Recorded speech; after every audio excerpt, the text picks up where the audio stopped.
안녕하십니까, 최원주입니다. VIP 구독자 리퀘스트 세 종목입니다. 카카오 게임즈, 디바이스 ENG, 토탈 소프트입니다. 자, 카카오 게임즈는 뭐 최근에 신작 기대감들 좀 많이 얘기가 나오곤 있어요. 게임주들 워낙 하락폭이 컸죠. 작년 말에 뭐 NFT로 사실 열풍을 일으킨 게 맞아요. 위메이드 같은 경우는 뭐 안타까운 소식이 있었죠. 유믹스가 상폐되는. 자, 그러면서 이때 게임주들이 상당히 힘이 좋았죠. 자, 뭐 최근에 곤두박질 치고 있는 펄어비스도 이때 14만 원 돌파도 성공했었습니다. 자, 그런 가운데 카카오 게임즈는 실적도 상당히 일단 양호하고요. 신작 기대감들도 상당히 많습니다. 최근에 또 이제 나온 것들 오딘 우마무스메에 이어서 또 새로운 게임들 많이 나온다고 하네요. 다수 분기마다 계속 나올 가능성이 좀 높다, 이렇게 볼 수가 있어요. 카카오 게임즈는 뭐 워낙 베이스가 튼튼한 회사이기 때문에 올해도 상당히 좋은 실적을 거둘 것으로 보입니다. 자, 작년에도 이제 2022년이 작년입니다. 2022년도 어닝 서프라이즈를 기록했고 창사 이래 계속 일단 흥행에 성공하고 영업이익도 증가하는 그런 성장성을 보였다는 거. 자, 그리고 게임주도 마침 바닥이라는 것도 좀 같이 통하는 것 같아요. 자, 추세 이렇게 돌파했었고 이제 업박스를 하고 있죠. 자, 바닥에서 자, 여기 박스 하나 짧게, 그죠? 이 두 번째 박스가 좀 길어지는데 그럴 수밖에 없어요. 그죠? 추세 첫 돌파기 때문에, 그리고 시장도 지금 굉장히 제한적인 흐름이기 때문에 이거 통과하는 시간은 걸리겠지만 분명히 통과할 거다라고 봅니다. 일단은 중기 목표가는 한 6만 원 정도, 6만 원 정도 일단 보시면 될 것 같아요. 6만 원 정도. 자, 그리고 그 이유는 좀 가봐야 되는데 게임주들도 상당히 서로 뭐 다른 업종도 마찬가지겠지만 얘들도 마찬가지로 실적 편차가 상당히 좀 커요. 그래서 빈익빈 부익부에 좀 차 있다고 볼 수 있어요. 반면에 카카오 게임즈는 그러면 그 가운데서도 굉장히 부자 게임 회사다, 이렇게 볼 수가 있겠죠. 올해도 역시나 기대될 것이다. 자, 그런데 이제 요런 데 가는 흐름들 있잖아요. 이런 것들은 이제 상당히 어려워요. 당분간은 상당히 어렵다라고 볼 수 있어요. 특수한 케이스였기 때문입니다. 자, 일단 저는 중기적으로 6만 원은 충분히 가능하다, 일단 보겠습니다. 자, 그 이상은 이제 그 이후에 또 체크하면 될 것 같아요. 자, 그 다음에 이제 디바이스 ENG인데, 이거 저번에도 말씀 한번 드렸는데, 회사가 참 괜찮아요. 재무도 굉장히 좋고, 탄탄하고, 그리고 이게 이제 반도체 디스플레이 장비 쪽인데, 오염 제거 장비 쪽. 굉장히 매출도, 뭐랄까, 안정성이 있어요. 영업이익도 좋고, 꼬박꼬박, 그래, 옛날에 KTNG 같은 종목이죠.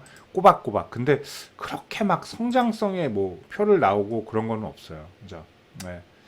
그리고 반도체 뭐 디스플레이 제조 장비도 요새는 그야말로 소부장이라 장비 업체죠. 그렇게 썩 시장에 관심을 못 받고는 있습니다. 근데 지금 얘는 굉장히 저평가돼 있긴 해요. 이 종목은 현재. 자, 얘 적정 주가를 대략 실적하고 계산해 보면, 그러니까 재작년 기준으로 재작년에 한 400억 정도를 했어요. 작년은 조금 실적이 떨어질 걸로 예상됩니다. 한 200억 정도. 그러니까 작년에 비해 조금 반토막이 날 텐데, 재작년에 비해. 물론 그런 것들도 뭐 주가 하락의 원인도 있지만, 소부장이라는 그 이유가 더 크겠죠. 그죠? 시장에 관심을 못 받는다라는 거. 작년 실적과 더불어 한 2만 5천 원? 이 정도가 저는 적정 주가라고 생각해요.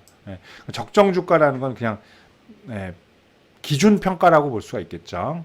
뭐 그거에 따라 뭐 더 갈 수도 있고 덜 갈 수도 있는데, 자, 이 종목도 보시면 5만 9천 원까지의 전력이 있어요. 그죠?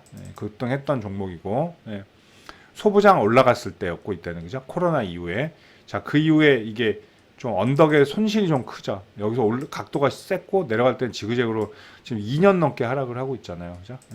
19,000원이 사실은 제일 중요한 목숨줄이었어요. 근데 이것도 이탈했다는 건 이 회사가 나쁘다라기보다는 역시나 시장의 원인이라고 볼 수 있죠. 그렇죠? 시장을 이겨내지는 못했습니다. 근데 지금은 상당히 수평을 잘하고 있죠. 그렇기 때문에 시장 뭐 추가로 하락만 하지 않으면 얘도 추세 전환할 가능성은 충분히 있다라고 봐요. 추세 전환 가능성.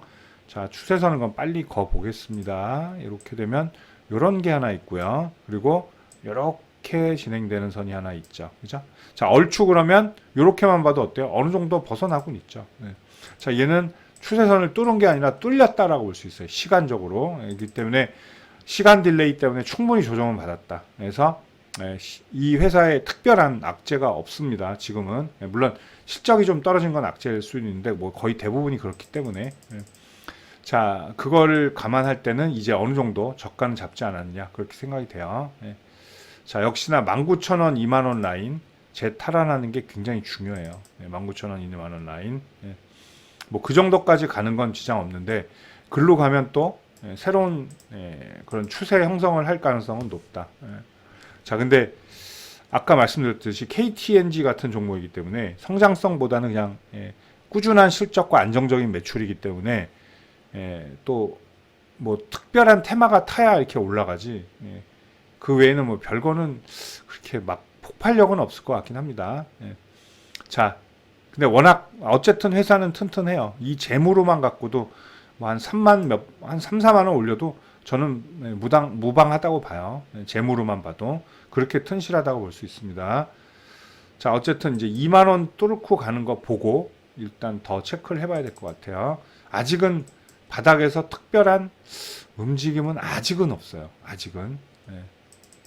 자, 그리고 토탈소프트인데, 자, 토탈소프트도 이게 그 정치인 테마로 옛날에 좀 낙인이 찍혀서 좀 손해 보는 것도 물론 있어요. 자, 요런데 막 그때 뉴스가 뭐 항만 이거였죠. 항만 소프트웨어 해양수산부하고 연구기관 선정 이걸로 올라왔는데 잠깐이었어요. 이틀 천하였죠. 상한가도 못 갔고 일단 21% 그리고 종가로 11% 이렇게 오르고 그냥 끝났죠. 이게 연속성이 없었어요. 그리고 이어지는 게 보통 그러면 이제 재료 소멸인가 하다가 다시 이제 뿜어져 나오는데 그 이유는 역시나 시장 때문이죠. 시장이 6월, 그죠? 10월 최근 저가 안 깨는 종목들이 별로 없죠. 그러니까 얘는 왜 이렇게 시장 대비 약하지라고 보시면 안 되고 시장하고 똑같이 가고 있는 거예요. 특별한 이유 없이. 토탈소프트가 정치인 관련주라서 막 재무가 엉망이고 절대 그렇지 않습니다. 뭐 재무가 나름 뭐 나쁘진 않아요. 그리고 얘는 시총 300억짜리예요. 자, 그렇다는 건 언제든지 폭발성 있게 올릴 수가 있다는 거죠. 자, 그렇게 따지면 지금 뭐 그분이 좀 위기에 처해져 있잖아요. 뭐 소환될 것 같기도 하고. 근데 만약에 잘 넘어간다 그러면 또 폭등할 수도 있죠. 그렇다고 그분이 뭐 최악의 경우 뭐 사법 처리를 받는다라고 하면 그렇다고 막 뭐 하한가거나 그러지는 않는다는 거죠. 지금 포지션에서는. 왜냐하면 지금은 정치 시즌까지는 아니기 때문이에요. 선거 시즌까지는 아니기 때문에 그렇게 볼 수가 있습니다. 물론 여기 올라온 건 다 그 사람 그분 때문에 올라온 거예요.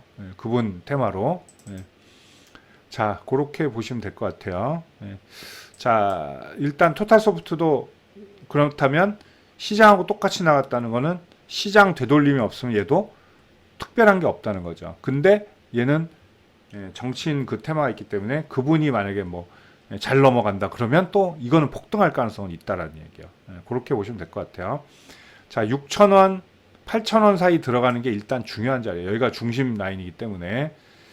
자, 그리고 다 역배열이기 때문에 일단 장기 이평선 탁탁 먹어가는 것도 중요합니다.